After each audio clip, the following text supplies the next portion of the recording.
All right, as I said last Saturday night or early Sunday morning, I don't know what time I was in here, obviously disappointed from the loss.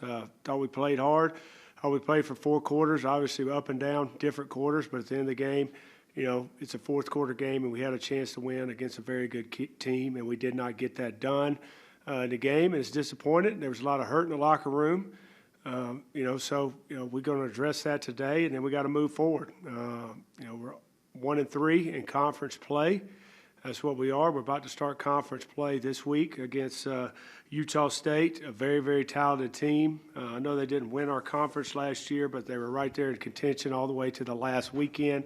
Most explosive offense in the conference. The best quarterback in the conference coming back, who is playing very, very confident. I know they've got a new head football coach in Coach Anderson, who I have a lot of respect for as a football coach, as a head coach, and as a defensive coordinator. Guy I actually talked to when we had this job open here. I think he does a great job of mixing 4 down and 3 down, and his guys playing hard. Defensive line has always been a strong suit when you watch his teams play, and it carried over at Utah State even after he left. The offensive coordinator, Mike Sanford's been doing it for a long time, and he walked into a situation where he's got, an experienced quarterback doing a lot of the same stuff that they did last year with some of the wrinkles that he's done in his career. And we're going on the road. That place there, been there twice now. You're right by their stands. They usually have very, very good turnout of fans, and they are loud, and it'll be a challenge for us to stay focused and do our job on the road against a very talented team. But that's our next opportunity against Utah State, and our guys are going to be excited about it. Questions? Mike, we saw Patrick approach you when you walked off the podium Saturday and kind of apologize, say he'll do better next week despite a pretty impressive outing in his first year. Is that kind of just the guy he is? Well, I think the ultimate goal is to win the ball game. It's not about stats; it's about winning the ball game. And he was disappointed, that he didn't lead our team to victory. Did I think he played well? I thought he played very well. Do I think he was a little off at times early on? Yes. Accuracy is something that we're going to continue to work with him and improve. I think a lot of it had to do with nerves, and you go back and look at his footwork. At times, his feet weren't underneath him, and I think we will improve. I mean, really, this is the first game the guy's played. Except for mop-up duty, I think against Minnesota or somebody when he was at Nebraska, since high school.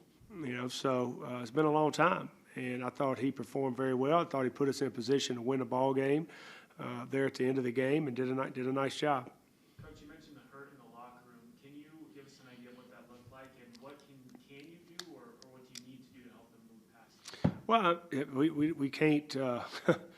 Well, it looked like, just, a lot of guys that were dejected and disappointed, a lot of tears, that means those guys care. How you move past it is realizing that, we're playing one of the top teams in this conference this week in Utah State, and we got to play them on the road. And so it's a big challenge. We sit and worry about, what happened last week. It could get us this week, win or lose. After that game, you got to correct things, and then it doesn't matter. We got to get better today for the next day. And it sounds simple, but that's what we got to do. I think we're improving, yes. We got to improve enough to win a ball game, and we're gonna keep fighting and keep trying.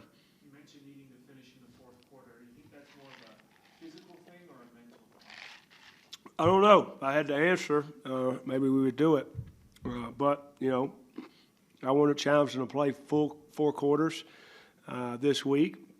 I thought they did. Obviously, we were shaky in the third quarter defensively there in the third quarter, but I thought we settled down as a team and fought back and put ourselves in position, to have a chance to win. Obviously, you'd like to get a stop before they drove down and had the field goal, but, you still got the ball with 30 seconds to go, and there was not a guy over there that didn't think we were going to go down the field and have a shot at the end zone. And to get down to the 25 and have a shot at the end zone is their credit. And just, that's how that play's designed. You could either throw a Hail Mary there. I talked about this after the game, or, we're running, 2 guys vertical and trying to run through defenders and then catch it on a deep dig or slant, whatever, and get in the end zone. And, the guy came off of the man, and we weren't able to run through him and made the tackle, but it's close. We saw two guys couldn't finish the game, which is critical to this team. Any updates? Okay, Warren Jackson is doubtful. Marvin Kinsey is doubtful. Toby McBride is questionable. I'm trying to think if there's anybody else. Hubbard, I would say, is questionable. That's what it is. Andre Neal, I think, is probable.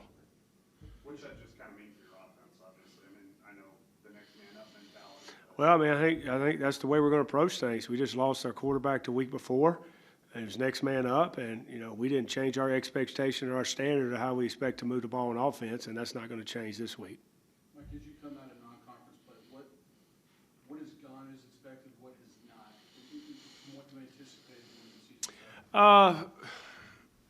You obviously hope for, a better start for your football team, but how we fight and how we play, I'm proud of that. Too many penalties and turnovers is probably what I expected of what we practice and how disciplined we are, and everything that we've done. That's probably a little bit outside of what I thought was going to happen, and being able to explosive plays defensively. They're going to happen. You turn on the TV. Just every team in the nation's having explosive plays, and it's hard to play defense. But we've given up too many. But the turnovers and the penalties would probably be the number one thing. Did you at this point in time, did you expect your defense to be in a different spot in terms of second year in the system? We are what we are right now, and I could sit here and say, well, I thought we'd be this, I thought we'd be that. We got to fix what we got, and we got to put our players in position to make plays, and then when our players are in position to make plays, they got to make the play. You can't miss tackles, you can't not align properly, and then we got to give them an opportunity to make plays at times too. So I think it's a combination of both that we got to continue to work and fix. But everything's not always doesn't go the way you expected. So you got to play football. Got to get ready for the next game. With that, because there's kind of a string of big plays against, is some of that mental too when one happens, or you see guys kind of hanging their heads a little bit? I don't know. It seemed that way in the game. Just at the end of the day, we kept as a football team kept answering what they were doing, and that's how games go sometimes. So, early in the game is it's kind of stops, and both teams are kind of stalling out. Then one team breaks open a run, then both teams it kind of breaks open into a shootout. So it's just kind of how it goes sometimes. You watch football enough that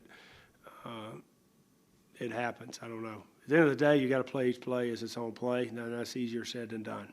Bottom line, it's easier said than done. There's a lot of mental that goes into a lot of things, but you'd like to think you got mental toughness to play the next play. Saw Kevin Bailey get a lot of reps in the second half. Was that more about other guys struggling, or just you confident in him? No, I think a little bit of both. Guys struggling and getting beat on the deep ball. Andre Neal being down. Kevin has practiced really, really well. Has made plays. He's been our starting gunner. Now he's on the kickoff team, and then put him in position to play some DB. Kevin got sick for a few days in camp, and then went to his dad's Hall of Fame deal. He got a little bit behind, and I think he's catching up now. And you're going to see that with freshmen. We just finished week 4, and where they are now compared to where they were 2 weeks into camp is light years, and that's why we continue to develop them. Sometimes they're just not quite ready, but where they are now or where they are going to be in a couple weeks is going to be huge. Did you kind of ease Nate Craig Myers into the offense last week, and will you need to have more of them? I would think so, with Warren being doubtful that Nate Craig Myers is going to have to play a bigger role in the offense. Is he fairly versed in your offense? Oh yeah, he understands what we're doing offensively, and I think he'll be ready to go. What have you seen from Love, just his evolution as an overall quarterback over the last couple of years? Well, I think Jordan Love, how much he's grown. I saw him as a junior throwing, out on his field. And, I talked to him about this at media days. I mean, he was like 6'1", 170 pounds, and now he's like 6'4". What is he, 6'4", about 220, 25. Him and Colin were very similar, standing next to each other. But I see a guy, he had a good release, and it was smooth and could throw all the throws. But I see a confident kid that obviously with the success they've had and the success he's had, he's become more confident in making all the throws, more confident in making decisions, quicker with his decisions. You just see a guy that's played a lot of football, and they were smart to, start playing him early, even though he wasn't a starter. I can't remember the quarterback's name, but they would bring him in and kind of got him going at early and knew he was going to be a guy for them. When you look at the film, what do you feel like this defense can change? Like, how do you combat the run better than you did in the first 4 games? How do we, what? Ask that question again, I'm sorry. You talked about how you like the effort from the guys on defense.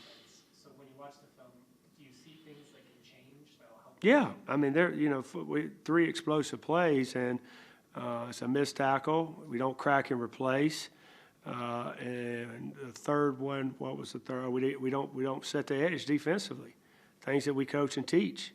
And that's football. But we got to get off blocks in other places, and we got to rally to the ball. But I mean, it happens when you're playing a talented football team that knows how to score. Now, you don't like seeing it with your football team, but that team right there knows how to score points. They've been scoring points, against a lot of people, and very good defenses, for the past 5-6 years. So I thought our guys played well at times, and then we made a mistake, and bang, they take advantage of it. They know what they're doing. So. Thanks, Coach. All right, thanks.